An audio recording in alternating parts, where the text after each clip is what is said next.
Oh.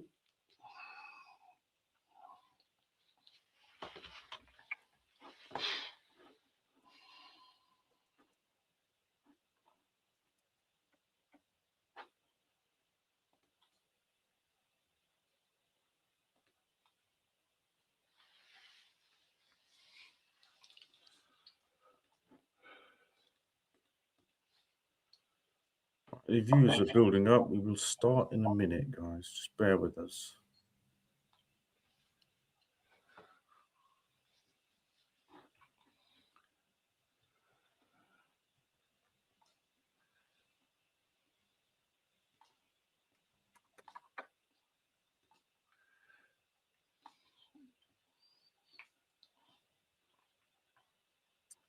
Right, it's 10:02. Good morning, everyone. Good morning.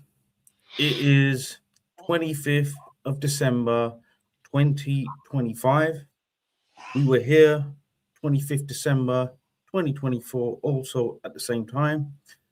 Now, obviously, it's Christmas Day, so first and foremost, for those who are celebrating, Merry Christmas to you and your families. And the point of this broadcast is for those ultimately, unfortunately, who are not with their families, who find themselves alone on this day. Because Christmas is a time, it's a universal holiday where universally people sit down and spend time with their families. You sit down with your kids, you watch movies, you have dinner together. This is a family thing, it's a universal thing. And unfortunately, we find ourselves in these circumstances that many of us are without the most important people in our life. That's our children. But hope is not lost. All is not lost. Hope is not lost. Disqualified dads and that family law guy are here to support you through this day, to get you through these dark hours, these lonely moments. You're not alone. We are with you. Welcome to the show, Mr. Ryan. Welcome. Merry Christmas. What's happening? Talk to us. Ho, ho, ho, and all that. Yes. How are you, chap? Yes, it is. It is Christmas Day. For those who are celebrating, happy Christmas. I hope you have a nice day, regardless of your circumstances. I hope you make the best you can of today. I am, perhaps unsurprisingly, in my office. Why wouldn't I be? And yes, so we have a busy day ahead. Obviously, once we've finished doing this chin wag, catching up with anybody who's dialing in. I've got a little bit of family time. We're going to have lunch with my mum in a bit. But then later on, I'll be back in here because I've got a lot to do. So that is pretty much the way the day will pan out. So it's quite unusual, this broadcast that we do. Number one, it's in the morning instead of in the dead of night, and number two, it's the middle of the week. It's all a bit strange. I'm just reading on the local news that the local pub in the village where I'm based, apparently, it was either last night or the night before, there were 50 people brawling outside the pub in the middle of the street. And I'm thinking, wonderful. Wonderful. But it's quite funny because the report is on the local sort of newspaper website, and then people can comment. And most of the comments are 50 is a bit of an exaggeration. There were about 6. So I think the journalist was going for maximum sensation.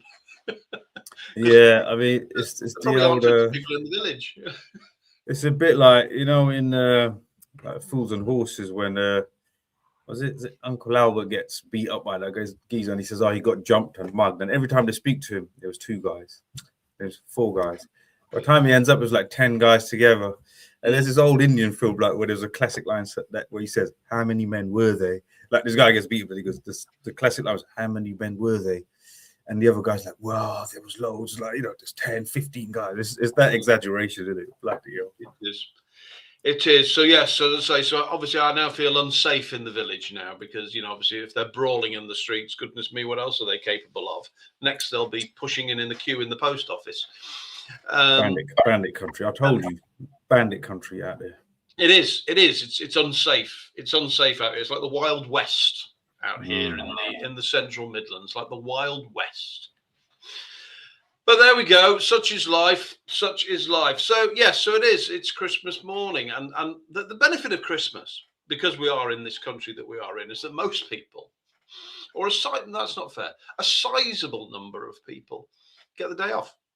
And equally so, there are a sizable number of people who are working, and if you are amongst those who are working, and I kind of am, if you're amongst the people who are working today, then well done you, firstly, for working, on this day, and by you working, it means somebody else can have the day with their family. So well done you for that. But yes, so those of us, or those of you, or us, who are having the day off and just enjoying it, doing whatever it is you're doing, then I'd say I trust you have a good one. It's been it's odd because we're in the middle of the week, and Christmas disrupts the calendar. It makes a right mess of the calendar. And this year, because of the way Christmas falls, because it falls towards the end of the week, so ordinarily you'd get this sort of long week off, whilst I never take them. But this week, because it's because of how it falls, bizarrely, the court system, obviously where for those of you who don't know, where I work, every day of every week, normally they close down for about 10 days, and that's it, and get on with ours. This year they're not. This year most of the courts are back open on Monday morning. Wow. So they're only closed for a few days, but whatever that is, 2 or 3 days. That's the first good thing I've heard about family court since I've entered the system. The fact that they're going to bother to open. It's deep. They're going to bother to come in and do a day's work. But yes, as I say, so I'm sure that's not great news to those people who work in the court system, who are used to having 10 days off over the course of Christmas, and this year they're not getting it. So, but there we go. That's where we are. So, well, we've got Christmas messages coming in. Fire away, sir. Well, talking of work, you may have noticed that I'm not in my comfy, warm bungalow studio. I am inside this cabin once again. Somehow I've been pulled into the trenches to save the day on Christmas so other people can have their day off. So look, I'm out here doing it, but I still showed up. See, I still showed up for you guys. I still showed up for the people. That's what we're here, and that's what we're doing. Yeah, let's read a couple of messages. Right, so we've got from Mr. King Audits. Good morning and Merry Crimbo to you all. Yep, Merry Crimbo to you as well, my friend. Welcome to the show. Thank you for showing up. Right, Mr. A. Alki 989. Oh, bloody hell, I just read his name out. Alki 989. Sounds a bit, are you okay? Yeah, I'm worried about that name. It's not a positive, it doesn't inspire me with positivity or positive things, you know? Morning, chaps. Why are we dressed so formal? Well, I thought as we're going into next year, so look, let me put a quick sort of theory to this now, yeah? We're going into next year. Family Court Mastery will be coming out next year. We sort of started this channel really just rocked up, went with the flow. It wasn't really a professional setup. And as we now head towards Family Court Mastery and what this has evolved into and where we are headed, man's got to make a little effort. Man's got to show up a little bit, as an authority.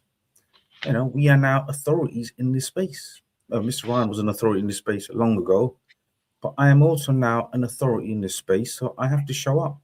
I have to bring the best version of me forward. I can't show up all ghetto now and not talking properly and not do my warm-ups. So going forward, I might be dressed formal on every stream because I'm now representing and we're elevating and we're stepping up. So going forward, and these blue, it's one of the colors of the Family Court Mastery logo. And Mr. Ryan has clearly copied me as well with the tie, the color. I just noticed his tie as well. So, Plus this tie was given to me as a Christmas present a few years ago. You'll notice it's got magpies on. There we go. Well, it was given to me by a very dear friend of mine. And because obviously, magpies were something of an obsession for me, and the Mackenzie Picard website is covered in magpies, and we kind of feature magpies in all things. It's a bit of an obsession. So I wear this tie quite often because I like it because it's got magpies on it. So yes, we are this morning. We are aligned with our light shirts and blue ties. You'd think we planned this sort of stuff, but we don't. It just happens. Honestly, guys, we just rocked up. I even managed to match the hat with the shirt by accident. Like, look at this. You know what I mean? The hat. I can see the alignment. And the I can see shirt what you've done there. You know what I mean? It's just, I attract these things. It just happens. It just comes together. Oh, when you elevate to a whole new level, everything just falls. You just think that the sun is shining and God is looking down upon you and smiling. Look it's at just this. beautiful. Wow. It's absolutely beautiful. You know, nobody would think that that we didn't plan this. You know, absolutely. Really. Absolutely. They absolutely wouldn't. So yes, so the family court is resting this morning. I'll use that phrase. Yes, the family court is resting. But that doesn't mean to say that there aren't lots of people who are still feeling the impact of it, which is and not in a good way, because that's a bit of a shame. So we're not going to bring the negative down. We're not going to bring the vibe down. But I'm just going to say that obviously, if you are impacted by family court, and currently today of all days, it is preventing you from being where you would like to be, i.e., with your children or with members of the family or whatever, then we feel for you. We really do. And just keep going, keep fighting. And hopefully 2026 will bring you what you actually deserve, which is a relationship with your children. So that's all I will say on that. Mr. Victor, good morning. Merry Christmas. We got Mr. How's Our Films TV? Okay, sounds interesting. Assalamu alaikum from Atlanta. Traveling to see my son, even if ex-wife expresses to cancel again last minute. See, this is what I'm talking about, guys. There are people traveling from abroad to see their children. I mean, we think we've got it bad here, but at least, I say to myself sometimes, as bad as things are, I mean, as far as I'm aware, my kids are still not even in just country, but they're still within the same city. So as bad as things are, they're still in the same city, whereas there are people, once your children either get taken abroad or you're from abroad and your missus then comes back to England because you've had a problem or you've broken up, that is a whole new level of despair and desperation and pain. So as bad as things are, always think someone else has got it worse. That's why in coaching, every coach, I'm talking from Tony Robbins, Les Brown, Eric Thomas, every motivational speaker, all these motivational guys on Instagram, they all talk about gratitude. Dr. Joe Dispenza, when he does his morning meditation, there's a bit on there, they talk about gratitude. Because gratitude, when you start looking at the things you do have in life, the positives that you do have, it opens your brain to a different pattern of thinking, and things don't suddenly seem as bad. Things are, you can see things from a different context or perspective, and they're saying, they almost say that you are aligning yourself with the universe to start receiving, but it cannot be a coincidence. Like I said, from Tony Robbins to Dr. Joe Dispenza to everyone in between, every speaker, coach, motivational guru in between, every religion, they all talk about gratitude. That can't be a mistake. It cannot be a coincidence. Yeah. Now, so I would say maybe today, try and practice a little gratitude. Instead of looking at what you don't have, you could look at it and think, I've got the day to myself. I can do whatever I want. I can treat myself. Value yourself. Once you start shifting your mindset to a different space, you change your perspective, the whole situation can seem very different. It can be difference between day and night. Like I said, look, if it's raining out here, we look out the window sometimes and think, oh God, it's miserable and cold and wet. But some kid in Africa where they've had no rain for months, the ground is dry, and the rain comes pouring in, and you see it, they're dancing and smiling because this is giving life. Subjective and perspective. Anyway, let's move along. That was beautiful. Wasn't that beautiful? Thank you. That was just simply lovely. Oh, hang on a minute. Someone's about to insult you. Read it out. What? Insult me? What? Yeah, you Mr. read this out. think this could be The an hat insult. with the shirt and the headphones with the tie. Yeah, that's not an insult. Is that a compliment? Oh, it's true. Yeah, I've just noticed actually. Yes, the edge of the headphones has got a blue. Oh, I tell you, you have thought this through. You. This hasn't just been thrown together. Oh no, there's planning here. No. See, that was because before this stream, I was practicing gratitude, and then it all just fell together. I attracted it. I manifested it. I raised my frequency and vibration by practicing gratitude. I mean, look, I could easily be miserable today. But look, don't get me wrong. If I allow myself, if I choose to be, but I've chosen gratitude. I've chosen to look at the good things in my life, and here we are.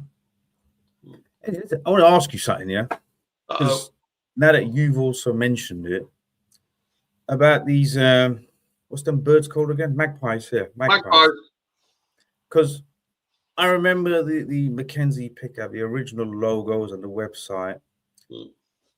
And on a subconscious level, I've always wondered why, like, Mackenzie pickup, the magpie. I mean, what is the relay? Why are magpies special to you, basically? And why are they linked to story? What's the story? Okay, all right, I'll tell you the story. It's not a great story, it's quite a sad story. But anyway, I'll tell you anyway. It's Picave is Latin for magpie. So when I started sort of building the firm years and years ago, I decided that we would use the word Mackenzie because that's essentially where we started. We started as Mackenzie Friends, so we would use the word Mackenzie. And then I wanted something else that sort of aligned with it to give it quite a legal feel, because all legal firms have this feel to their names. So I wanted it to have quite a legal feel. So I did have an obsession with magpies. So I started to do a bit of research because I started with Mackenzie magpie. Now that doesn't work. So I went Latin. I found Picave and I thought, yeah, I like Picave.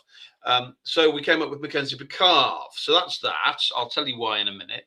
Then I also, I don't get as much time as I used to, but for a while back in the day, I used to write children's books under commission. So people would contact me and say, can you write a book about my kids? And they would be full length novels, and they would get the only one. So they'd be very unique. So I've written about 50 or 60, maybe more, over the years. And I write as Daniel Picave. That's the name I use when I write. So that's it. But where did it all come from? It came from, I didn't really have any issue at all with magpies. I was completely oblivious to magpies until I came into my mid-20s. When I was in my mid-20s, I had a traumatic episode. And I'm not going to, on this channel, I'm not going to say what that was, but I had a traumatic episode. And when this traumatic episode was taking place, over my head were 13 magpies circling. And I'm sort of counting them, thinking this is really a bit weird. So I was counting them, and it's really from there and that was when I was 27, 28. So we're talking a while ago. We're talking, a good 30 years ago. Yeah, what do you mean? Anyway, we're talking a good 30 years ago. So since then I've had this obsession really with magpies, and I don't regard myself as a superstitious man particularly, but I do look out for magpies. I do have to, and I do find myself having to see magpies at particular times where I think I just need to see a magpie now. I just need to make me settle down and feel that life's going to be okay. So if that's superstition, then yes, okay, maybe I am a superstitious man. So that's the magpie thing. As I say, it was born out of quite a traumatic episode, and here we are now, 30 odd years later, and I've still got the magpie thing. See, it's so weird, is right. 2 nights ago, so was it Thursday today? So Tuesday night, I was at my martial arts class, and weirdly, he's got a magpie on the front, sort of under the guttering of his house that was making a lot of noise. He was literally talking about this, and he said he's trying to scare the magpie away, or he's planning to shoot it with an air rifle.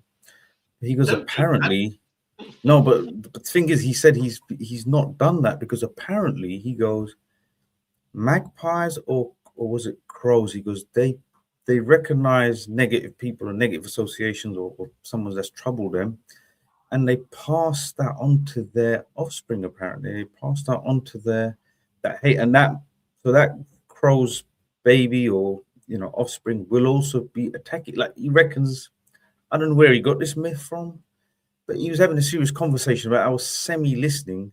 I just find it a bit weird that we're talking about magpies. Then he was telling me about magpies. He's got one under his house. We're now having this conversation today. And now I'm thinking as well, with your situation, the association with the magpies, and is it a positive association or a negative association? Or was it a positive that came out of a negative situation? It was, I say, it was a very traumatic episode. And I say the magpies just happened to be there really when it was taking place. So now I find the whole magpie thing I find quite positive. I take an energy from it. I appreciate this is a weird conversation for anybody who's listening in, but I take an energy from magpies now, and I am quite obsessed by them, and I do look for them, and I do count them when I see them, and I do talk to them. And in the garden of the office, because my office, for those who don't know, is an old 1930s house, and there are a number of businesses in it, but we stand in about 2 acres of landscape gardens, and we have in the garden a magpie. Just the one, but we feed the birds here because we're mad. So clearly we're feeding the magpie far too well because he never wants to go anywhere. He just keeps bopping around the garden and hanging out from tree to tree. So I'm quite positive about the magpies. They are a positive signal for me when I see them. They are a positive signal, and there's a whole superstition around magpies right around the world, because here in the UK and also in the US, one magpie seems to be bad luck. Oh, see one magpie, one for sorrow, and it's a terrible thing. In China, one magpie is incredibly lucky. Whilst they call them blue jays in America, in China, but seeing one magpie is regarded as incredibly lucky in China. So it's interesting how we just have these bizarre superstitions around the world that we pursue. But yeah, so I have a bit of an alignment with the world of the magpie. See, guys, that's what I mean. Perspective and subjective. Some people see it as lucky, some people see it as unlucky. Mr. Ryan gets energy and power from it. He's got it in his company logo where he helps predominantly fathers in family court. That's his logo. He draws strength and energy and positivity from that. And this is what I'm telling you. The power of belief, the power of faith. And when you're on this journey, you're going to need that. You're going to need this to carry you through these troubled times. Moments when your belief is low, moments when it seems hopeless. That's when your spiritual gas tank comes in. That power of faith and power of belief. Tap into it. No, that's very true. Regardless of where you get your faith, regardless of where you get it from. Right, Mr. D, many thanks for the service you have provided over the years. This is my second Christmas morning with you guys. Yes, Mr. D, we are here. We plan to be here, like I said, every Sunday, 8:30, and predominantly saying that, we're not just here for Christmas. We were here for Father's Day, and we've done an Eid Day special as well, didn't we? Eid, yeah, we did Eid, yeah, and we shall do Eid again next year. Yeah, so guys, we're not just doing Christmas Day. We're doing Eid Day, Father's Day. We're doing Christmas Day. We're supporting everyone. We did. To be fair, we acknowledged Mother's Day as well, because obviously we were on. Yes. Sunday, so we acknowledged Mother's Day because obviously we have a huge respect for mothers. So. Absolutely, guys. So look, we're here. Basically, we're here every day of the year. We're here for everything. We're supporting people through everything, and all of these family days. All of these days are linked to relationships and family. We're here supporting you through all of those days. So look, there we go. And also, just a reminder, we've now been officially going. This is episode 78. We have now officially, since this time last year, been here every single Sunday supporting you, and we have supported many through the court system. There are many that have watched the channel, and it has fueled their journey through the family courts to the point where they now have contact. They're in a good place. They've survived. They've got contact, and they've gone past all of this. And it's this channel that has helped them, guys. So we're happy to be a part of your journey. Right, Mr. Arkin, my first Christmas holidays without my daughter. Normally, we would have a nice breakfast spread in the morning. I'm sitting here watching the stream, having coffee and chicken nuggets and curly fries. Oh, listen, At least you're here. The key is you're here. The chicken nuggets and curly fries, not a problem. What you do is once this stream ends, get yourself a hot drink and a flask. Go for a walk. You need to change your frequency and vibration. If you sit there in this space, like I said, the chicken nuggets and curly fries, I can see where this is headed, yeah? So you just need to change your state. So after this stream, take the energy and the positivity and the hope from this stream and then put it to good use. Put it into action. After the stream, you're going to go for a walk. For a walk in the park, get some fresh air and start reframing the day. It's the first year without my daughter, but next year I'll be with her. So I need to get focused, get healthy in the mind and body and soul, and prepare for the battle ahead. So you got to get yourself ready for the battle ahead. So if you're going to be with the next Christmas, you got to start putting in the work now. You got to start getting your mind right. So get your mind right, get your knowledge right, get your body in a good state, which then supports your mind. And this is what's going to fuel your journey. The action you take between now and next Christmas may determine whether you'll be seeing your daughter next Christmas. Do you see what I'm saying? So we got to start now, here and now. Start today. Yeah, I do have some. I do have some concerns there. It's 10:25, and you're eating chicken nuggets and curly fries. I'm not sure about that. That's perhaps a little early for chicken nuggets and curly fries, I have to say. No, but think about it. Considering his sort of username is Alki, yeah, maybe chicken nuggets and curly fries is a good start. I'm going to step in here and support this gentleman because I think his username is ALK1989. Oh, sorry. All right. It's not Alki. Sorry, it's Alk. Not Alki. I think ALK is probably his initials. Yes. Okay. No, you're right. My bad. Apologies. It's not Alki. Apologies if I drew negative connotations to your name. No. Now, what I'll say is this. The chicken nuggets and curly fries, that is a form of, what's the word? What do they call it? Abuse. Feeling sorry for yourself. It's a form of feeling sorry for yourself. Self-pity. Yeah, and it's a form of self-sabotage, self-pity, and ultimately you're in a state of being a victim. This is what I'm saying. We need to get you out of this state. You're not a victim. But I get it. There's nothing wrong with comfort food. There's nothing wrong with comfort food. And sometimes, there's nothing better than comfort food. So come on, Farouk, comfort food. Where do you go? What is your comfort food diary? What do you like to eat when you think, I just need whatever? Listen, I'm a monk. I live by code. I live by honor. You're a monkey. But carry on. Bloody hell. That could be seen as a bit wrong. That could be taken out of context in this day and age. Then he racially insulted him. This could be taken very out of context, right? Yeah, online. I mean, that'd be the bit that goes viral. Hey, listen, that might go viral. That is the bit that goes viral. And then he insulted him racially. I can't believe it. Yes. Yeah, so anyway, back to comfort food. I am a monk, right? Yeah. I have no vices. Right. I don't take any form of drugs. Actually, my comfort, it's not food, it's a drink. It's a latte, coffee. Oh, you do like your lattes. Everyone knows me, bro. Latte. I got my machine. You see my machine, man. I love it. I missed my latte this morning. I didn't get a chance. But yeah, I have a latte. I'll tell you what. Okay, I'll tell you what my comfort food is.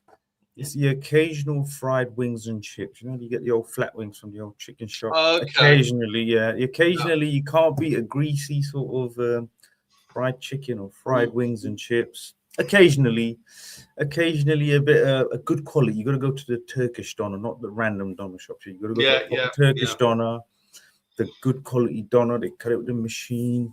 They grill it. Like, it's really nice, really well cooked. So occasional doner and chips, but I'm saying once in a blue moon now, not like I used to back in the day, but once in a blue moon. And that is a treat. And the thing is this, you have to frame it in your mind as I am treating myself. What have you done to deserve that treat? What have you done? What work have you done? What things have you ticked off your list? Boom. Have you done your workouts today? Have you been good generally throughout the week? Have you cut out the sweets and the sugars and the fizzy drinks? Have you done your reading? Have you done your meditation? Did you pray every day? Did you do some research on the family court, on your journey? Did you sit there and actively think of your children and manifest how you're going to get closer? If you did all the actions, yeah, then you can treat yourself. It's fine. It's a cycle. It's a cycle in your mind. Yeah. So productivity, reward. Boom, boom, boom, boom, boom, boom. You got to keep going. So that's what I'm saying, man. There's a method to the madness.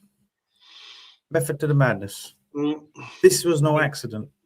No, I appreciate that. I appreciate that. There's a lot of work and effort gone into that. But yeah, wings and chips. Okay, yeah. Okay. No, it's good. It's good. Okay, have you ever tried fried chicken? Oh yeah, well, obviously, I don't mind a bit of fried chicken. I don't like kebab. I've got to be honest. I don't like kebab. Have you been to a proper? Damn, it's very limited. Have you got a proper Turkish? Oh yeah, I've been in the Middle East and eaten kebab, and I still don't like kebab. Yeah. Fair enough. Yeah. No, I can't be having it. So I don't like kebab. I don't like kebab. But then we get our version, don't we, of fast food? Our version of the Turkish doner bears no relation to a doner if you have it in the Middle East. Like Chinese food here. I mean, I've lived in the Far East, so Chinese food here bears no relation, absolutely none, to Chinese food in the Far East. Absolutely, it's totally different. Totally different.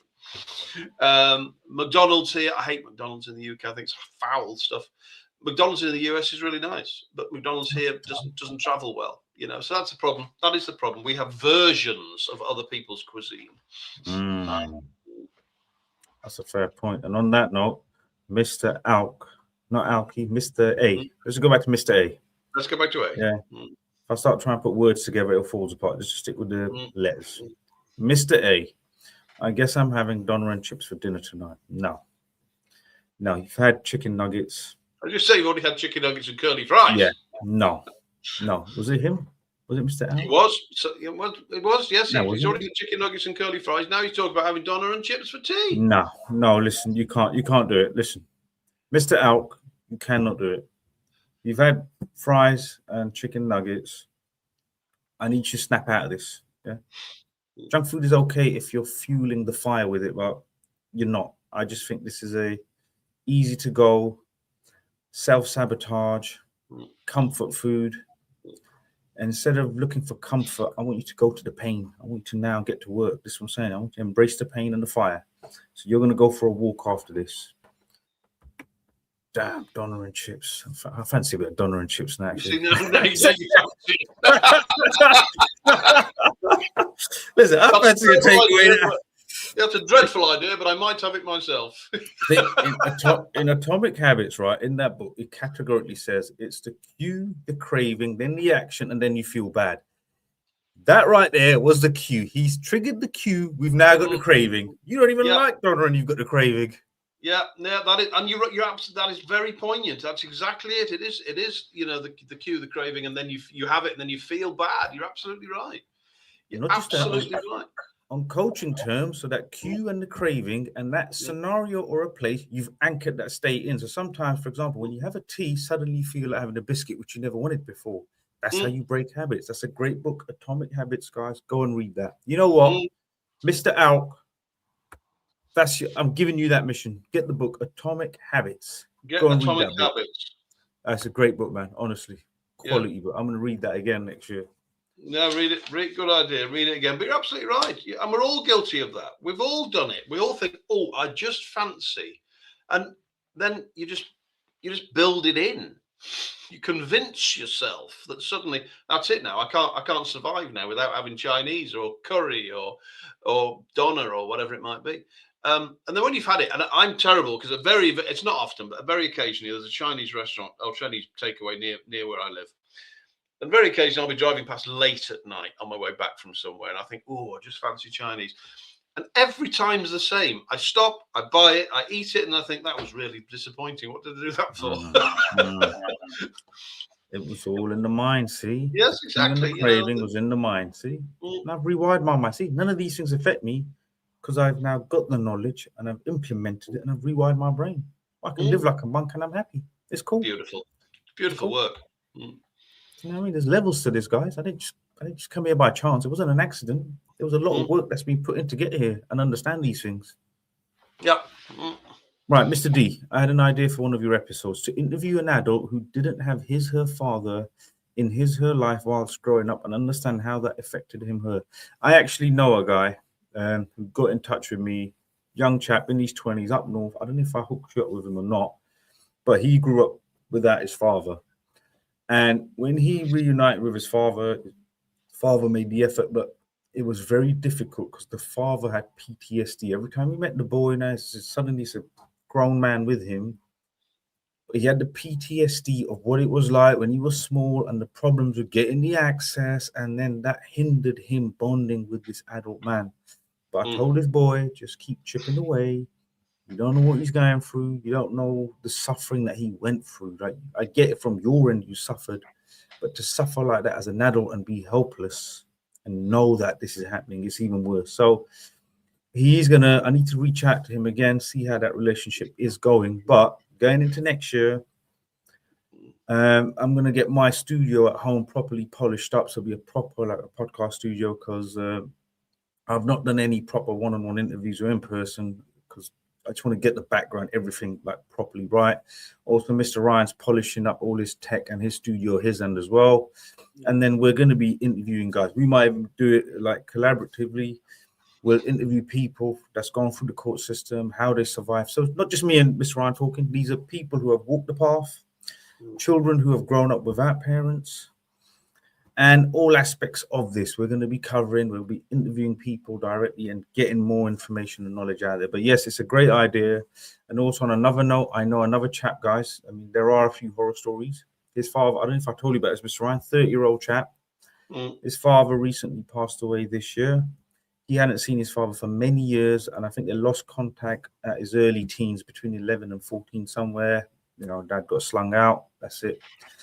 Dad wanted to try and build a relationship with them, but because the boys were so close to mom, that the brain would just switch off when it came to dad. Dad's passed away. They went to the funeral, buried him. A week later, it's like, you know, when you hear someone in your village pass away, someone from another street or someone in your village passed away. Oh yeah, so-and-so passed away. A couple of minutes, you know, that was really bad. And then it's forgotten. That's it. He's a stranger. Ultimately, the guy's got no emotions. He doesn't even know how to feel because it was a stranger. And that is also the reality, the sort of stuff that goes on out there. But look, we're not going to dwell on that. There are success stories. There's one kid reached out and he fought to connect with his dad against all odds, against everything mom and that side of the family was saying to him. Against all odds, he fought out and he reached out and he's connected with his dad. So look, it's possible. Anything is possible. It's Christmas, guys. Come on. See, this is a scam right there. When people say it's Eve or it's Christmas or it's New Year's or it's Easter, let's have this chocolate. All this processed sugar and junk and crap is all there just to boost the economy. All events are there to boost the economy. Who said to you that you can let yourself go at Christmas? Tell me. I'm asking you, Mr. A. Who said to you that just because it's Christmas that you should let yourself go, that your standards should drop? You can have chips twice in the same day. I don't abuse your body. Nuggets and fries and doner and everything. Like, what's all that about? I just had a bowl of porridge this morning and you are having curly fries and chips. Like, what's going on? Yeah, this is a scam. Yeah, this is a scam to boost the economy, to get people to buy things they don't want. See, there's a very old film. Oh yeah, by the way, I watched Rocky 1 after last Sunday. I just want to say, after last Sunday, the discussion about the films, again, that was Q, craving, and then the action. See, he planted that seed. And you know what? I haven't seen Rocky 1 since I was a kid, yeah. But as an adult, when you watch it back, man, it's deep. Rocky 1 is deep. And I followed it up last night by watching Rocky 2. And I have to say, Rocky, Sylvester, and Adrian, they make a sweet couple, man. It's quite a romantic film now. I can fully appreciate that. It's really sweet. The early Rockies were great. As is the whole sort of brand has gone on. I just think they've got weaker and weaker and weaker as films. But yeah, the early ones, 1 and 2, I can't remember. It was 3 with Dolph Lundgren. Mr. T.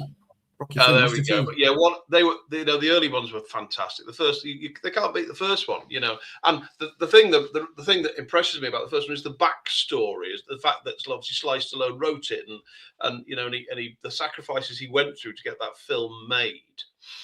And there's a fab story about a poster. A poster comes out to promote Rocky, because he funded a lot of it.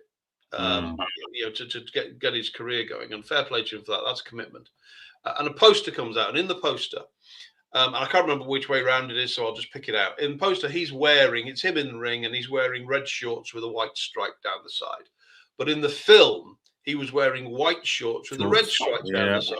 So they refilmed a couple of the scenes in order that he was wearing the right coloured shorts, because it was cheaper to do that than reprint the posters.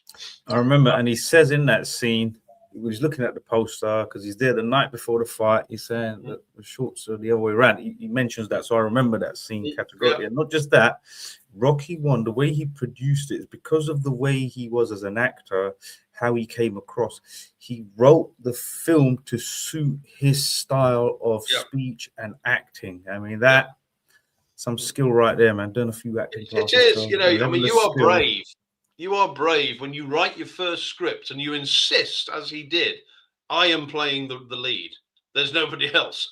I am playing the lead. And fair play to him for that. That is brave. That is brave. No. And Rocky stands for it. Rocky stands the test of time. I think it's a superb film.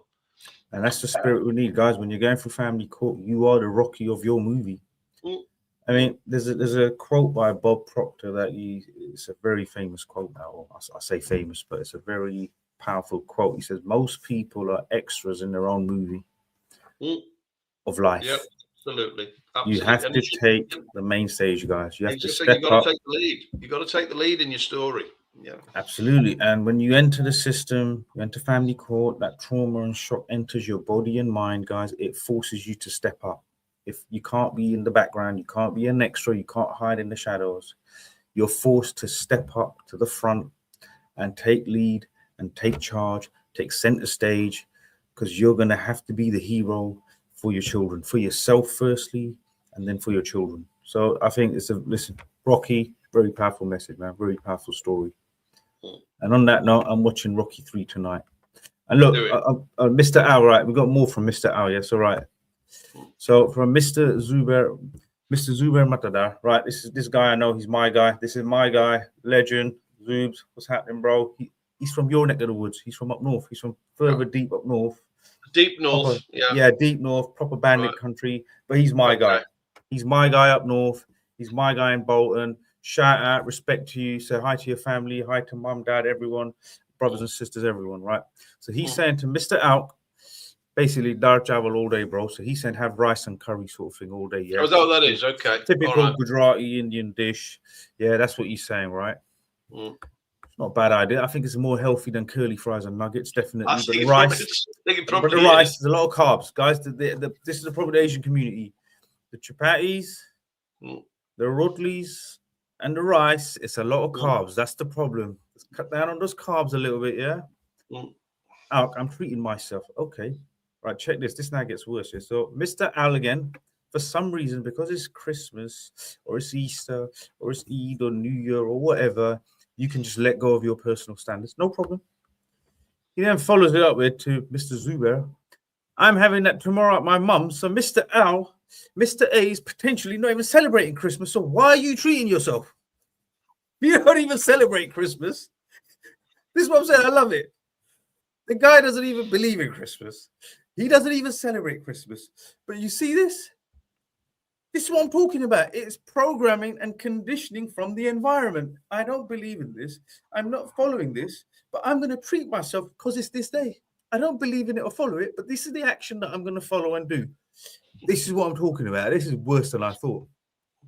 Worse than I thought. Mum's cooking, can't beat it. Listen, Zoobs, I've had your mum's cooking, and I agree. It's fat. Can't beat it. Shout out to your mum. Masi, Assalamu alaikum. You watching? Masi, Assalamu alaikum. Masa, and all the Matadars. Respect, love. There you go. He's agreeing with that. What the hell? You said I should treat myself to. No. Whoa. You got to put into context, brother. I'm saying treat yourself to good things. Like go for a run. Yeah. Go and read a book. Go and elevate your mind, body, and soul. Go to the spa or something. Get a sauna or a steam, something like that. Not like treat yourself badly. I mean, when I said treat yourself, I meant treat yourself in a good way, in a positive way. This is treating yourself badly. Would you let your kid eat doner and curly fries and chips all day from morning till afternoon? You wouldn't, would you? It's like this. Look, you have to treat yourself like a child sometimes. Think about this, yeah? Your child wants to eat ice cream all day, yeah? Because you love your child, you let them have one ice cream, but then you tell them to stop, don't you? You could argue, but you love your child. This is what your child wants. This makes them happy. Why don't you give them more? But because you love them, you have boundaries. You don't let them do that. You don't let them play all day. You send them to school. Kids want to play all day. They don't really want to go to school. So why don't we say, well, actually, because I love my child, I just want them to play and be happy all day. No. You have the boundaries. They have to learn and grow and be nurtured in a certain way. That's how you got to treat yourself. If you don't, and this is what I'm saying, if you want to eat junk food all day, that means you don't really love yourself. If you don't take yourself to the gym and do the things you don't want to do, that means you don't respect yourself. You don't love yourself. That's how you see yourself. Waste of space. Eat junk. Don't do this. Don't do that. Don't do all the good stuff. Don't pray. Don't meditate. Don't read. Don't study. Don't wake up early. All of that. Because you don't love yourself. So if you loved yourself like you love your child, you wouldn't do certain things. You'd have boundaries. Everything in proportion, moderate. Just saying. That's all. Just putting it out there. Right, Scale Model Ninja, morning, Gort. Yes, morning, my brother. Welcome to the show. This is a new name. There's a lot of new names on here today. So just to let you guys know, we are here every Sunday, 8:30 live, supporting everyone going through the family court system. We provide emotional, mental, technical, legal knowledge of all kinds to help you get through that family court meat grinder. So tune in. And whilst we're on the subject, like, subscribe, follow, and share to Disqualified Dads and that family law guy. Right, we got the legend, that is Kashi. Merry Christmas all. I have a question regarding contact. Recommends from section 7, writing monthly card gifts. I have wrote a monthly card since 2024 every month and provide and leave small gift clothes. I have seen the activity become unhealthy on video calls. I have raised the issue of my ex but get no response. What would you recommend? Gifts from all family members is also leading to transactional behaviors long term.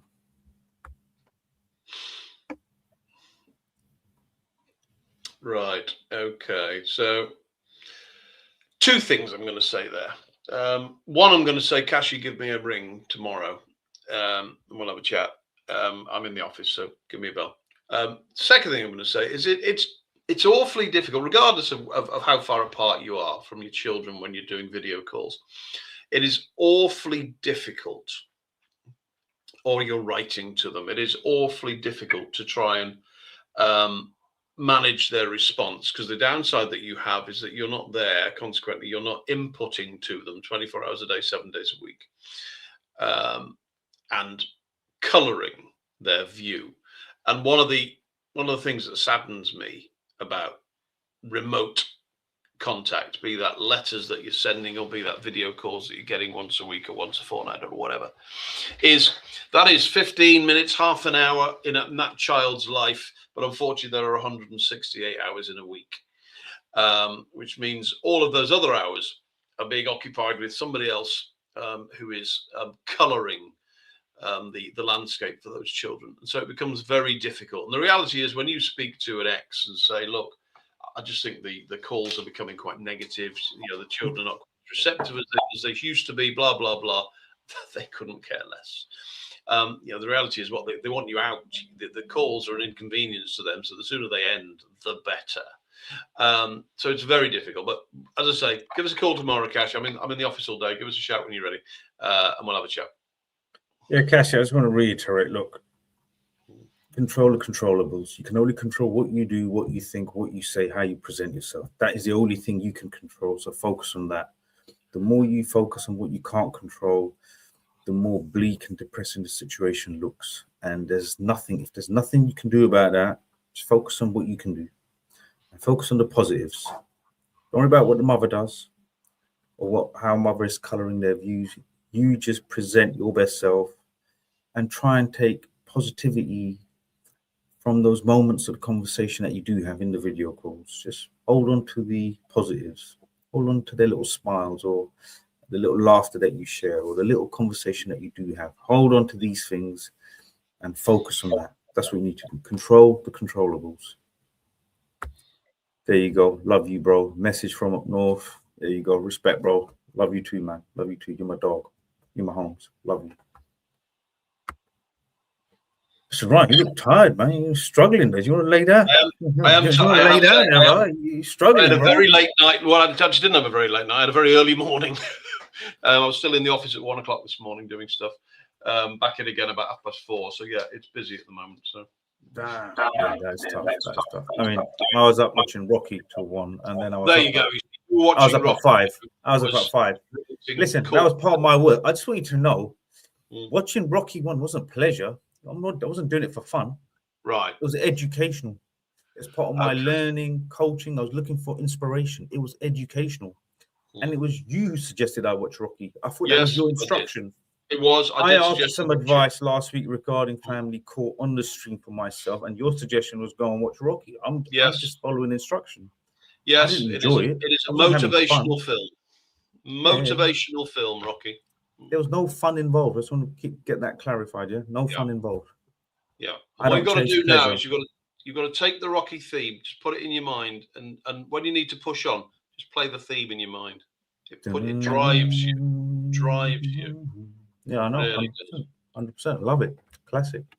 Look, if you were born, I suppose in the 70s, 80s, 90s, the love you'd have for Rocky compared to, I think, anyone sort of born post 2000 may not see it the same way. Would you reckon? Like the original? I think, yeah, it is. I certainly, if you watch it, if you're in your 30s, you're going to watch Rocky and just think it looks very old in its formatting and its cinematography, etc., etc.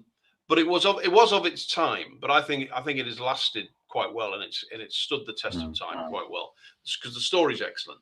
It is a downtrodden guy who does good story, and we love those. About people who eventually triumph in what it is that they're trying to do. But there's just something. It's quite understated and quite underappreciated, the film Rocky, because I say it is much deeper than its surface. The surface of just some bloke fighting a lot. It's much deeper than that. It's about struggle and triumph, and so yeah, great film. Struggle and triumph, and deep down, I think all men are fighting something throughout their life. Amen. From childhood, school, adolescence, and adulthood, we are consistently battling, and sometimes we are just battling ourselves. Sometimes we're just battling our own minds. So take the lessons. On that note, I will tell you about another film before we go. But let me get this let me read this comment. Right. Is it Finding Nemo? No, stop it. Stop. No, allow it. Finding Nemo is good, again, if you're watching TV with your kids. It's like Shrek. Watching Shrek is great when you're watching it with your kids. It's cool. They love it. It's fun. But unfortunately, can't be watching that now because the kids ain't with me, unfortunately. That's why I can go back to films I like now. Rocky. Do you know what I mean? Anyway, let me read this comment. Scale Model Ninja. I'm cooking a full roast dinner for myself as I have no family and don't want to put myself on my friends. Listen, cooking can be therapeutic. There's one thing I've learned here. Not that I cook much, but the little that I do cook now, cooking is very therapeutic. And I'll openly say, look, cooking can be hard work, especially if you're not used to it. But it is a good skill to have. I'm all about acquiring skills. And in the Asian community, lads don't ever really learn to get accustomed with, kitchen and cooking and all these sort of things. But I say this, guys, generally, it's a good skill set to have. The world's greatest chefs are men. It is a talent and a skill. It's a talent and a skill. So look at it like that. Just build your talent pool. That's what I'm saying. You never know, because look, sometimes you don't know what you're capable of until you try. You might be the next Gordon Ramsay, sitting there, knowing what the world hasn't seen. You don't even know. You could be the next Gordon Ramsay. You just don't know. But yes, Mr. A, take note from this year. This man's cooking. He's taking time out. He's treating himself. You see, he's elevated. See, to his subconscious, he's already elevated himself. He's cooking that for himself. As he has no family around and he doesn't want to put himself on friends, so he doesn't need validation from anyone else. He validates himself. And he's now telling himself, you deserve this.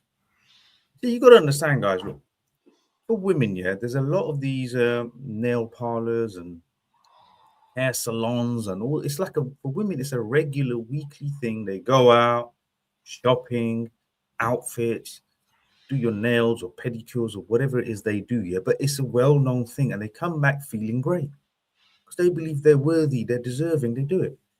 How many places do you really see? How many men do you know that go out every week, like on point? All right, some guys go these days now. Guys go get their beards and their hair's done every week now. It's getting a bit like that. A lot of Turkish barbers around. But from the era that I grew up, and I'm sure the era that Mr. Ryan grew up in, men very rarely did this. At most, you went and had your hair cut once every 2-3 months. That was it. You never took time out for yourself. You don't see men weekly going for shopping and looking after themselves because they just didn't see the value in it. Because men weren't valued in that way.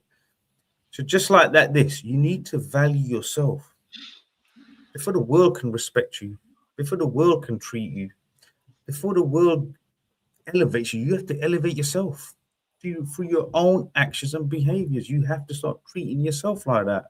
You have to put value within yourself, and you have to believe you're valuable. And this is what it is. He's taking the effort to do this for himself. That's what you need to do. Good on you, Mr. Ninja.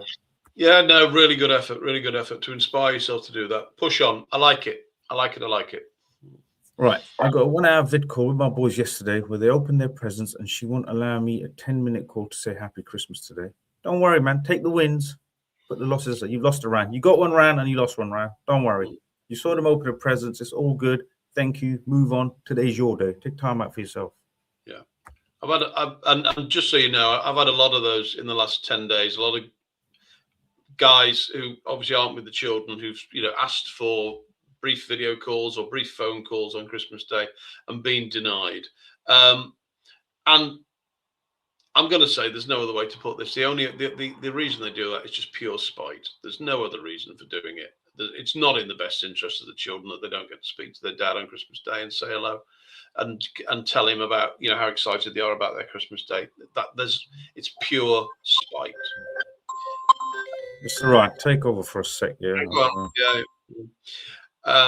So as I say, it is just unnecessary to do that, but unfortunately lots of people do. So let's move on to what our next one was, but because meanwhile we've got otherwise Scale Ninja is going to be ruining his dinner. So we're back to A again, who says that we're right. Well, of course we're right. And he says he wish he did learn how to cook. See, this is why he's had nuggets and curly fries this morning. He just had to turn on the air fryer. Now, air fryers, don't get me started on air fryers. I don't own one, I have to say. But I know lots of people who do, and they have been the salvation of people who don't cook, because you can, they are blooming straightforward to use, fairly cheap to buy now, and you can do a lot in them. Apparently you can do almost everything in them. So there's no excuse anymore for people to say I can't cook, because everybody can create something that they don't have to go and get a takeaway. You can do something using an air fryer. We've got onto air fryers, Farooq. So everybody can use an air fryer, and you can do some very fancy stuff in an air fryer. You can apparently you can cook bread in an air fryer, or bake bread rather in an air fryer. So there's no excuse for anybody who can't do something. If they've got access to an air fryer or indeed access to an oven. Just push yourself out there. The world is full of videos telling you how to do stuff. You can learn absolutely everything via video. I'm sure you could probably do open heart surgery using a video. There's certainly somebody who can tell you how to cook. Well, I'm just saying, right, look, even though he's got the air fryer there, he doesn't know how to cook, yeah. In the morning, you could just do what normal people do and have a porridge, right? Done. Little milk, little porridge, protein porridge, boom, done. You don't need to have a full air fryer fry up. Like, what's going on? Okay, let's take this opportunity then to compare the morning. So your morning is protein porridge. No, that's not my routine. My routine is this. What is your routine? Tell us your routine. First, I make a smoothie now. So this is my stack. I make a smoothie: 3 to 4 sticks of celery, a kiwi, a small pear, a banana in there, chai seeds, pumpkin seeds, bit of ginger. Take the skin off, put it in. Turmeric powder, boom. Also turmeric, boom, powder form. Whack that in there. Maca powder and spirulina, spoon of spirulina powder, boom. 20 grams of protein yogurt. Whack that in there. Mix it up. Down it. Done. That's straight away. First thing. After that, protein porridge. Yeah, protein porridge. It's got another 16 grams of protein. Bit of milk. Fire it up. Drop of honey. Add a little drop of honey in there as well. And was it those seeds? There's these seeds called small black seeds. I don't know what they're called. I forgot the name. Throw them in there. Just a little hand fingerful. Boom, in the porridge. I whack that down. Then I follow that up with a nice latte that sip away slowly. And that's just a first break. I used to have 2 slices of toast with honey and tea as well, but I've cut that out. The carbs, too much carbs, no good. So latte, a sip away, and that's the morning done. That's the breakfast done. Right. How I roll. Okay. Do you know what I mean? Okay. When you're operating at a high level, you need the right nutrients. Clarity of the mind, the brain, the function. Look, your performance will be dependent on the fuel.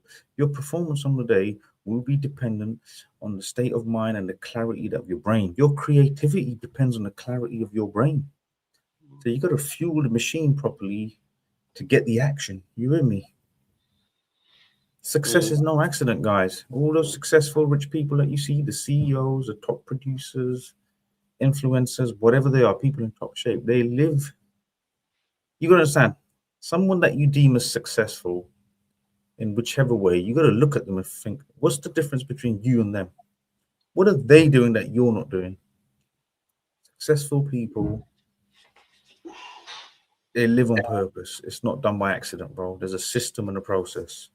But that's my breakfast. What about yours? So what's yours? So you woke up at 4:30. Go on, cup of tea. I was going to say yes to say. So I every day, 7 days a week, I tend to get up at 4:30. I tend to be in the office by just after 5 because I get up, I shower, dress, leave. No, nothing to eat, nothing to drink. And go to the office. I'm in the office for just after 5 every day, 7 days a week, unless I'm going to court. Then between 5 and 7:30, I like to have 6 cups of tea. And that's me for the day. Damn, 6 cups of tea. Bloody hell. Yep. What about lunch and dinner then? What's your? Do you skip it, or is it fluid? I'm going to be honest. When I'm in the office, it boils down to if Claire, for those who don't know, Claire is my personal assistant and she's fab. If Claire's in the office, I lunch because she goes and gets it. So I'll have a salad or something for lunch if Claire's in the office. If Claire's not in the office, I don't bother. When I'm out and about, unfortunately, I'm trying to control myself these days. I used to be a worshipper at the Church of Greg's. Obviously, you go and worship in Greg's 6 times a day. I don't anymore. I tend to walk past them now and drive past them, and I don't stop anymore. So I'm trying to stick to smoothies. I've moved on to eating, drinking, whatever way you want to describe that. A lot of smoothies, and I am thinking, steady now, everybody, but I am thinking of investing in a blender so I can actually make them in the office. Yeah, because obviously I buy them pre-made at the moment, so obviously they've probably got a bit too much sugar in them and not as much of the good stuff as you could have. So yeah, that's possibly what I'm going to do in the new year. But yes, so I appreciate I'm not the best example, but to be fair, I am very busy. That's true. That is true. And yes, shout out to Claire. Does a great job behind the scenes, and you never know if you get the smoothie maker, instead of going out to get your lunch, she could make you the smoothies. This is true, and she would that would please her, to be fair, because I say she's much healthier than me, and she has a personal trainer and all manner of stuff. So I'm sure she would be delighted if we could make smoothies in the office. She would be delighted by that. So there we go. Let's do our routines out of the way. Right, Mr. D, looking forward to the New Year's with you guys. Yes, absolutely. Plenty going to be happening in the new year. Family Court Mastery will be coming out, as you guys know. Mr. Ryan's going to be releasing 2 books as well. A lot of things happening. It's going to be chaotic. It's going to be busy, but we're just going to tackle it head on. We're going to dive in head first, see what happens. So yeah, and we're going to have, what's it, my face? We're going to have, like I said, with Family Court Mastery, we're going to have cohorts every evening on Zoom, potentially 10, 15, 20 people at a time, helping people through the system, you know, depending on what module you're in or what you buy. But next year, like I said, we're shaking things up, guys. We're eyes still on the ball. We're pushing. There's a lot of work going on behind the scenes. Right, Mr. Ninja, in the past, I went down to visit my son's school and she tried to have me arrested for attempted kidnap, even though I was invited by the school. So last year, I was in court on the 24th of December. Oh, bloody hell. Yeah, see, the school gates, like I say, guys, is a tricky one. You got to be very careful. I know a lot of guys, they get depressed and upset. Obviously, you were invited, which is different. But you sort of think that's the only place I know I'll see my child is turn up at the school gate. You're emotional. People are also using this as an opportunity to hurt you directly. You know, mothers take advantage of these situations. It's just not a nice place. That's why sometimes avoidance is better. Rather than getting into a situation which may escalate into the unknown, make your situation worse, sometimes just create a bit of distance. It's good. Distance is good sometimes. Gives you an opportunity to control your emotions as well. Manage yourself, you know. Last place you want to do is get arrested at school gates. Mr. A, laughing out loud, I thought I'd treat myself today as it's Christmas. I normally just have a coffee in the morning. Exactly. That cue, your cue was Christmas, craving, treat, and then action. That's what I'm saying. You see how you are brainwashing conditioning. But this is what I'm talking about. This is how the brainwashing and the conditioning happens from everything we absorb from the environment. What's the first step to changing your life? You have to look at what you consume. I'm not talking about what you eat, what you see, what you listen to, what you hear, what you process, who you talk to, and what information you're getting from them. Once you control that, then within 10, 15, 20 days, your thinking starts changing. This includes the movies that you're watching. That's why I'm watching Rocky, see? I'm conditioning my brain again, see? That's what it is. It is, yeah. Inspirational movies are always worth watching. They're always worth watching. And to touch on this again, this guy said, I treat myself today as it's Christmas. He don't even celebrate Christmas. He don't even follow Christmas. And it's true. Do you see what I'm talking about? The power of the environment, guys. The love. He's sharing the love. If you want to change your life, you have to sometimes change your environment straight away. That's rule number 1 of coaching. Right, before we finish up, what do you guys think of the boxing fights, Joshua and Mr. Top G? Right, I'll let you go first, Mr. Ryan. Did you watch them? I didn't watch them, but I've pretty much seen the entire fight just in clips on the interweb. What was my view? My view was I didn't fancy Joshua breaking my jaw. That looks like it probably hurt. Joshua was, from what I understand and from the clips that I've seen, I can't decide if he was just dragging it out in order to give the crowd something to watch, or whether he was genuinely quite lethargic, because there was nothing particularly spectacular. You know, when he dropped him in whatever it was, the 6th, and broke his jaw, you know, that I felt that. I thought, oh, that hurt. But the rest of it, from what I can tell and from what I understand, and a couple of people who've watched it and talked to me about it, it wasn't the most exciting thing we've ever seen in the world ever. Well, the thing is, look, like for those who are into martial arts and boxing and understand the combat sort of sports and whatnot, I don't think Joshua was lethargic or not trying, so to speak. It is hard to pin a guy down who's smaller than you, who doesn't really want to engage. You can't fight a guy that want to engage. And when he did engage, got on his knees, grabbed his leg. If he stood in the pocket and decided to stand and bang and bob and weave, that's different. But it's difficult to fight someone who doesn't want to fight. Ultimately, you got to understand. Jake knew. I think he knew deep down he wasn't going to go toe to toe. He didn't have the skill to match him in the pocket to bob and weave, and it was high risk. It's the high danger. Fighting, those who have done sparring, those who have done a little, like spent, I'm talking long term, spent time studying martial arts and the psychology when you're in the pocket, you know, like the old feeling where sometimes when a guy's coming at you full pelt, charging at you with confidence, even if you're a confident guy, it shakes you a little bit. The same as when you know a guy's prepared to fight, he's prepared to go in the pocket, that might affect your psychology a little bit. You think, oh, bloody hell. It's very psychological, most of it. And I think, like I said, Jake sort of knew, he struggled, couldn't get into the pocket. Yeah, and it is what it was. It was entertainment. I just, you know. Well, yeah, it was. That's Now, all it was, now isn't it? did you see anything of the other sort of media? I didn't actually see the fight. I saw a few clips and I saw the barrage of media, the barrage of onslaught about how bad it was, how terrible it was.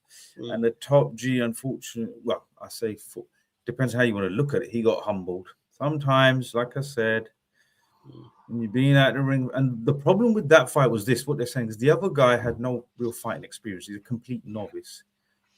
The top G has had a lot of kickboxing fight. Like he's a certified. He's got a lot of experience to draw upon, and I think maybe he thought it's all right. I've got all this experience, so I'll just pull it out the bag on the day, done a bit of training, whatever. But combat is one of those things, guys. You know, like when you don't do something for a while, you think I've still got it, and then when you first go to do it, you think, oh bloody hell, I'm a bit rusty.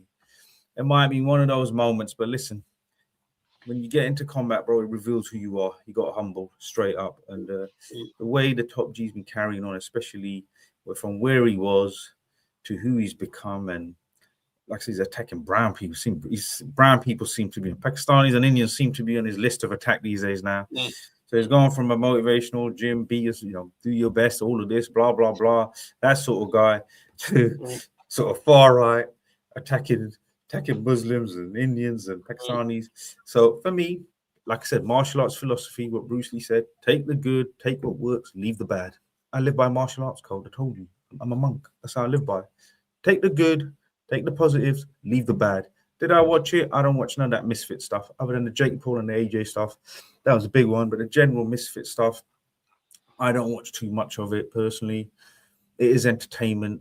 And you know me, guys, I'm not about pleasure. I don't chase these hedonistic pleasures. So I don't watch that stuff. Do you see what I'm saying? It doesn't elevate me. It's not teaching me nothing. So that's it. Could I say more on it? We could go into all of that. But this channel, and you got to understand, guys, if you look at social media as a whole, you got to understand all of the big influencers, all of the bigger channels, even the other channels that are big, their channels are based on reaction videos on all of these characters who have made it big. And this is why you got to understand what we're doing is unique here. We are not going into the general trend of what's popular, what works, because I've noticed the internet, since I've been on this journey, the internet is its own world. Social media and the people that follow it and people that live in that world, it is its own entity, its own world, right? Yeah, it has its own rules. So I have to focus and stick to what is my purpose. What am I here? I cannot allow my message to be diluted by this world, the message that this world keeps sending me, and reaction video and this and that guy and all of that. Bro, who cares, man? We're here saving lives, genuinely. We're helping the average guy, me and you, the normal average Joe who finds himself in this situation and who needs to make it through alive, come out the other side. He needs to get back to his kids to protect them. So the internet, yes, we can go with what's trending. Even if you look on Instagram and social media, all the Islamic speakers, all the charities, they've all taken on to the celebrity Islamic speakers. It's all tailored to suit a certain algorithm and a narrative, and spice it with a bit of religious. They're all in on it. Look, it's all a business, guys. We ain't a business here. Channel's not popular. This stuff ain't popular, bro. No one wants to know. This ain't even entertaining. Yeah, we're here for a genuine, real purpose, organic. So it's gonna take time. It's gonna take a lot of effort. I'm into martial arts. I watch a little bit of it, but the misfit stuff, listen, bro, it's done. There's a lot of people, Andrew Tate, like I said, you either love him or hate him. He's that sort of character. But if you're brown, you're Pakistani, you're of Indian descent, or you're Muslim. He's openly said stuff about brown. Now, whether he means it or not, who knows? But it's all follow the algorithm. This whole far right thing is all very popular on the internet. It gets a lot of traction. Crack on, all good. I don't need to be involved in it. I don't need to know. I stay in my lane. We know what we need to focus on. Right. Well, bloody, here we go. All these comments. Right. Let's work through these comments. Come on, then. And then we'll start bringing it to a closure. Yeah. What we Before got? You collapse. Before you collapse on your seat, you know what I mean? Yeah, before I pass out. Yeah. Right, Mr. Out 1989. It's easy to learn to cook. Start small and with simple foods. There's also a number of good cookbooks around that will take you through what to do at each stage. Listen, guys, on Sunday stream every week now, we had a couple of weeks where we talked about meals. What's a meal that a father can quickly learn and cook? So let's help each other out with little meals and recipes. And every week we'll talk about someone's got to come up with an idea of a meal easy to cook that fathers can adopt and implement straight away. So there you go. So this is good advice. Thank you, Mr. Ninja. We help each other. We pull each other up. Right, Mr. Out to Mr. Ninja. You're right. We'll definitely try and make more of an effort. There you go. Look, good stuff here. Since my divorce, I've been eating more healthy food as I only cook with fresh food. There you go. Listen, this is the first man. This is the first comment that I've heard from a guy say his eating's actually got better since his divorce. I'm impressed, man. Mine went up and down and sideways, and I've just about got it on track right now, man. But yeah, well done to you, man. To be honest, I've only crawled out of bed 20 minutes ago last night, but did most of my food prep last night. Sleep is also important. Rest is important. Was disappointed. Andrew, worst fight I've ever seen. Yeah, that's what a lot of people said, bro. A lot of professionals, not just a lot of, look, me and you can say that we've not been in the ring. A lot of professionals have really criticized it. Look, yeah, it takes courage and balls to step into any arena, yeah. You know, so ultimately, I can never take that away from anyone. Anyone that steps to any arena. And look, I just want to say to guys as well, yeah, combat, fighting, boxing, there seems to be a lot of targeting to young people about, oh, every man should be able to fight. Listen, fighting can come in many forms. Mr. Ryan fights in court all day. People say he's a maverick. You know, he can fight there. You know what I mean? Fighting comes in different forms. Bravery comes in different forms as well. We're not Neanderthals. Fighting is just not one thing. I don't talk too much about my martial arts and stuff. I don't claim to be a fighter, none of but this crap, yeah? But remember this, yeah? Fighting comes in many forms. Bravery comes in many forms, yeah? You could be on a stage speaking. That takes bravery. You could be inspiring people. You could be inspiring the next generation. You could be elevating lives. You could be saving lives, yeah? So bravery and masculinity comes in many forms, guys, not just one form. But yeah, it was a horrible fight. I saw it. It was quite bad. I saw a few clips. It was bad. I did find it a bit strange because I've seen YouTube videos of Tate just boxing people in his garden. That's the problem in it, bro. And this is the thing with this. Look, I'll explain something to you. And fight night, it's like you forgot how to fight. Let me tell you how it is. Look, if I go up against, say, Mr. Ryan, and we're going to argue about family law, right? Yeah. He's going to look magnificent. The people are going to say, Fruit, you know nothing. Fruit, you know F all about family court. We thought you knew what you were talking about. You don't know shit. That's what you guys would say. But then if Mr. Ryan then says, right, I took Farouk out the ring in 30 seconds, right? Then he walks in like Apollo Creed. He walks in saying, right, I'm going to take this other chump out. And they got some barrister from London. Mr. Ryan's thinking, I dealt with Farouk. Let me take this chump out as well. Take him out in a round. That guy's going to take Mr. Ryan 15 rounds. Mr. Ryan's going to be bloodied up, just about lucky to get a win. Do you see what I'm trying to say? Your competition is what makes you, and this is what I'm saying. Think about this, right? Do you remember Canelo when he first fought Mayweather back in the day? Mayweather made Canelo look average. But does that mean Canelo was shit? Yeah, he was young, he was inexperienced, but there's that. He was knocking grown men out. 16-year-old boy was knocking grown-ass men out, yeah?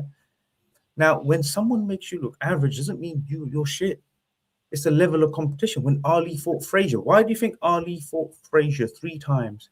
Because he said he pushed me to a place where it drew out the best in me. We're talking about adversity, places of pain, yeah?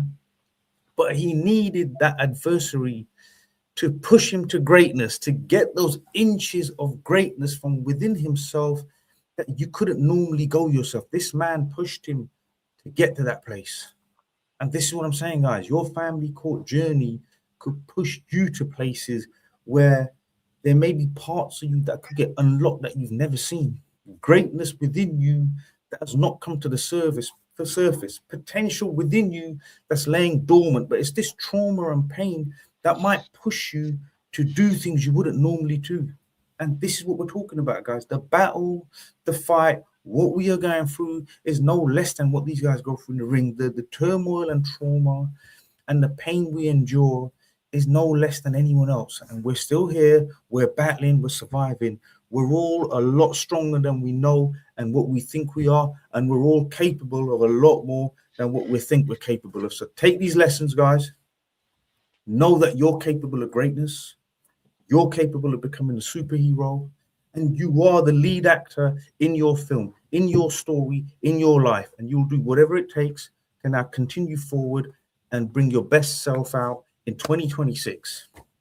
Speech over. That's me. Over and out. Beautiful words. Beautiful, beautiful words. Anything Beautiful else words. to add?